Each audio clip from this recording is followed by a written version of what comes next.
హైదరాబాద్ లో యూట్యూబర్ బలవన్ మరణం చేసుకుంది. మణికొండ చిత్రపూరి కాలనీలో నివాసం ఉంటున్న కోమలి ఇంట్లో ఉరివేసుకుని బలవన్ మరణం చేసుకుంది. సాఫ్ట్వేర్ ఉద్యోగం చేస్తూ యూట్యూబర్ గా రాణిస్తున్న కోమలి మరో యూట్యూబర్ అఖిల్ రెడ్డిని గతంలో ప్రేమించింది. 3 ఏళ్లుగా అఖిల్ రెడ్డితో ప్రేమలో ఉన్న కోమలి ఏడాది క్రితం విడిపోయినట్లుగా తెలుస్తోంది. విశాఖపట్నానికి చెందిన కోమలి హైదరాబాద్ మణికొండలోని చిత్రపూరి కాలనీలో బంధువుల వద్ద ఉంటుంది.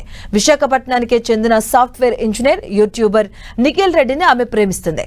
కోమలి నుంచి దూరంగా ఉండేందుకు నిఖిల్ ప్రయత్నిస్తూ ఉండడంతో 6 నెలల క్రితం ఆమె ఆత్మహత్యకు ప్రయత్నించగా బంధువులు సర్ది చెప్పారు. ఇటీవల పెళ్లి విషయంలో కోమలి నిఖిల్ రెడ్డి గొడవ పడ్డారు. ఈ క్రమంలో ఇంట్లో ఎవరూ లేని సమయంలో చీరతో కోమలి ఉరివేసుకుంది. ఆమె తల్లి రాయదుర్గం పోలీసులకు ఇచ్చిన ఫిర్యాదులో విషయం వెలుగులోకి వచ్చింది.